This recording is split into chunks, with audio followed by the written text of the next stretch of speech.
Happy 4th of July, everyone. So, today we're going to do a little story time, but first, a little housekeeping here. I'm having my Dr. Graybo with some Setliff buttered rum. It's one of my favorite aromatics, if not my favorite aromatic.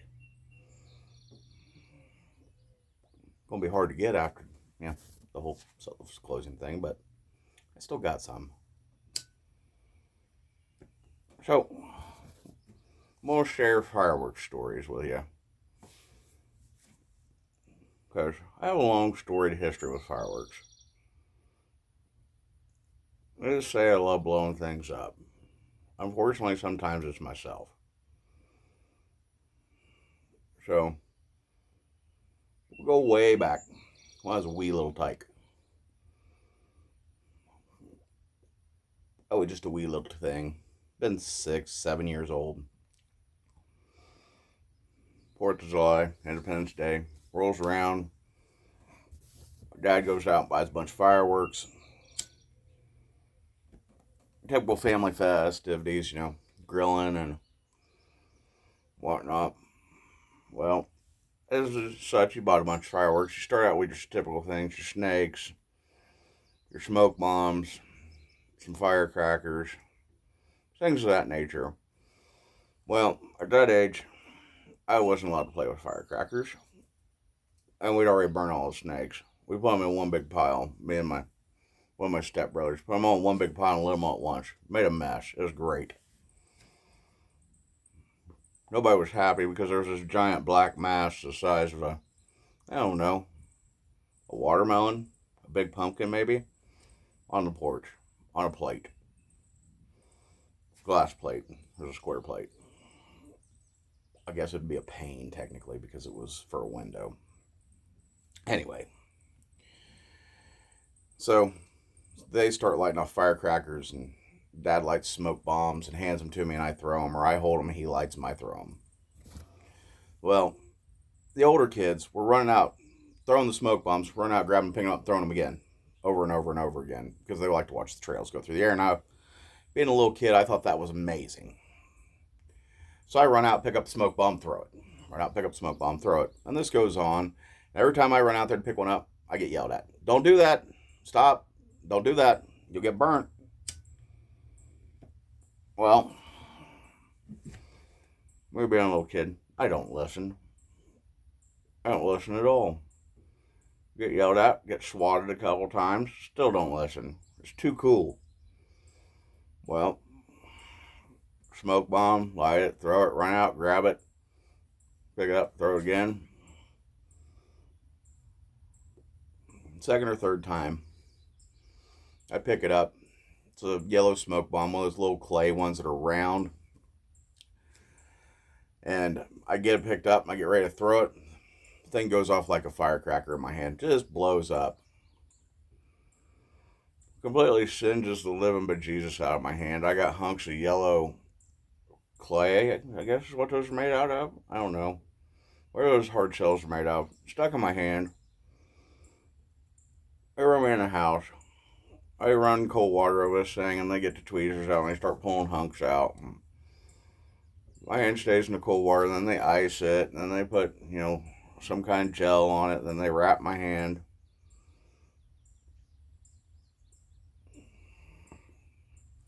You'd have thought, as a kid, having an accident like that hurt like holy hell would have stopped me from playing with fireworks.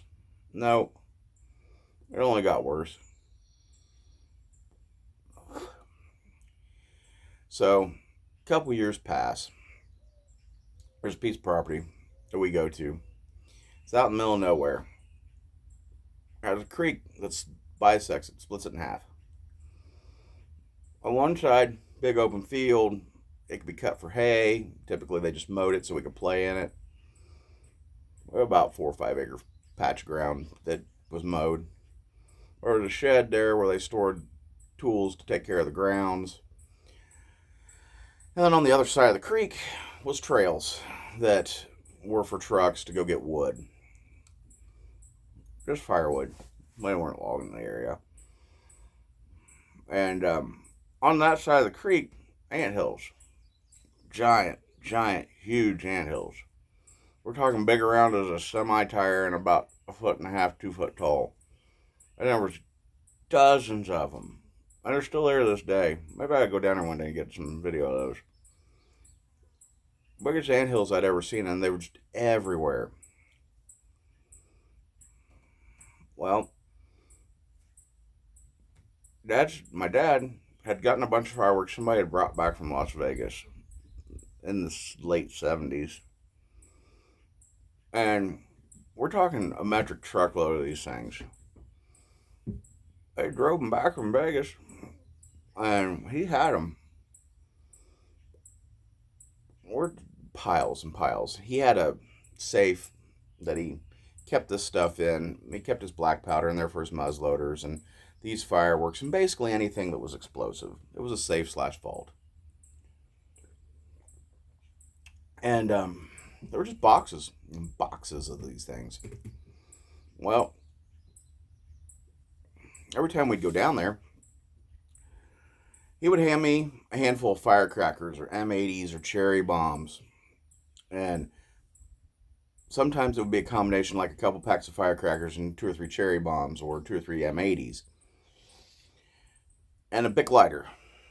And he would laugh and he'd go, don't blow your hands off, light and throw, or stick it in something light and run.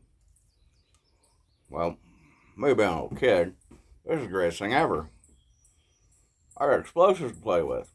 Firecrackers. So, I go off and I cross the creek and I blow up rotten logs. I blow up these ant hills. I'm just having a good old time.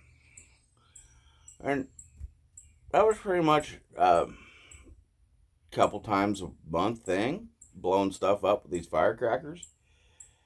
And this went on until I was 9, 10 years old.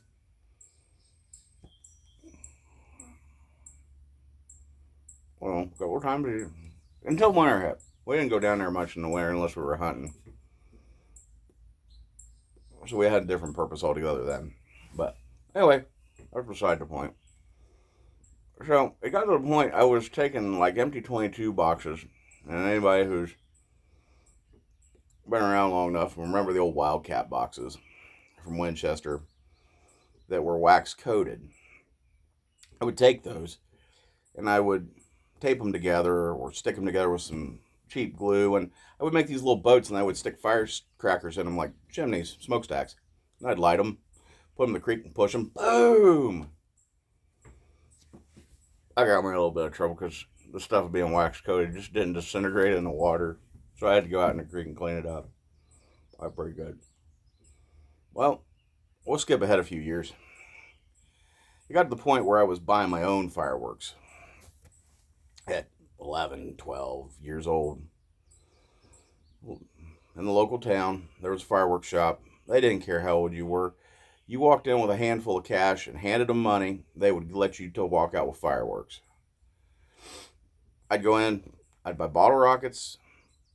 I would buy Black Cats or Red Devils, whichever one they had at the time.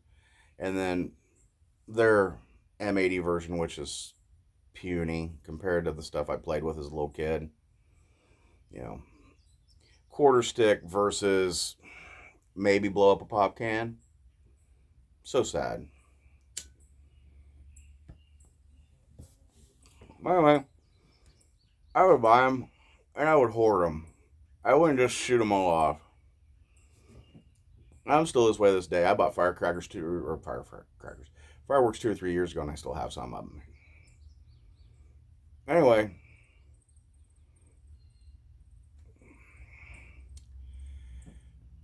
I would buy them and I would hoard them. I would shoot them off here or there. You know, a couple firecrackers here, a couple of the flashers there, bottle rockets every now and again. Usually the bottle rockets I would use to shoot at things, which is fun. Try and shoot at targets and stuff with bottle rockets. Set up Coke bottles or cans. Try and shoot at them.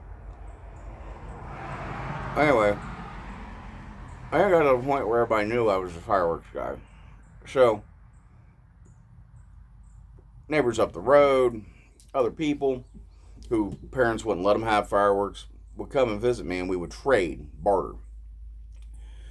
I'll give you 2 packs of bottle rockets for this cassette tape, or I'll give you 4 packs of firecrackers for this. And it was a thing. And that went on until those friends got old enough. I did get yelled at several times for doing that, because the kids' parents would find out that they had gotten fireworks from somewhere, and then they'd rat me out. That was kind of amusing. Anyway, time passes. You get 16, 17 years old. All your friends have fireworks. You have fireworks. You can go buy them anywhere you want. Nobody says anything. Walk in the door. Well, as an adult, or what you believe to be as an adult, as a mobile individual who can go anywhere and do anything without the guidance of parents, you tend to buy a lot of stuff, especially if you're working and you have money. Well, me and my friends, we started making our own fireworks. We'd take Coke cans and we'd get different chemicals, and we'd put a little black powder in the bottom, and you would put your mixture on the top and see what would happen. And we were making basically sparkler shot like you would see the fountains, except for it was a one-time go and it was gigantic. Well, typically I was in the middle of that because, like I said, I like blowing stuff up.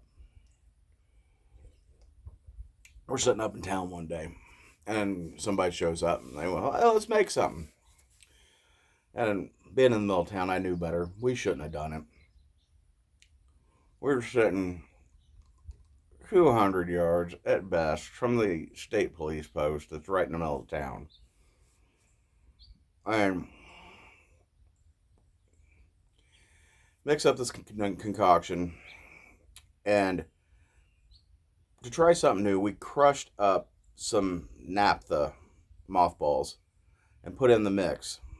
So you got a layered black powder, and then usually there was a cardboard card in there to separate your blast, so it would have a little bit of push to it. You'd have a pinhole in the middle so it could ignite what was above it, though. And you put it in a Coke can. Coke can would get destroyed, so there was nothing left but the bottom. Anyway, we mix this up, some iron fillings, these naphtha balls, and it's mixed with a homemade flash powder, basically. And we're in the middle of a parking lot in front of a grocery store that is shut down for the night. There's nothing going on. Like I said, we're at best 100, 200 yards from the state police post. And the guy who wanted to mix this up was like, "Let's light it off." We're like, "Oh, probably not a good idea to do this in town. We should go out of town and light it off." Well, we had a spot where we could light stuff off. There's only a 5 or 6 minute drive. But he was determined we were going to light this off. I was like, "Well, have at it." He drug it out in the parking lot, away from all the vehicles.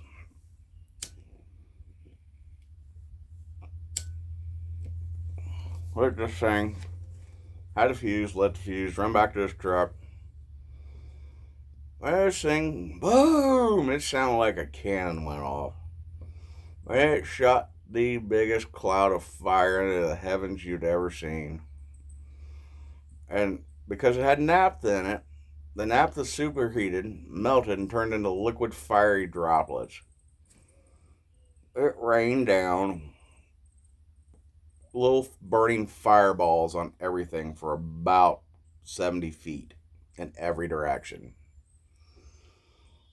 Cars are on fire, the parking lot's on fire. Luckily, we were out away from the store. Light poles are on fire. Now, we're not talking great big giant flames. We're talking little droplets, the size of a bottle tab, or a can tab, or a bottle lid. Well, they're not very big. But they sit there and they burned and they burned and they burned. Of course, we all ran. Everybody went in different directions, jumped in their trucks and took off. because the boom was loud enough. We figured the cops were going to show.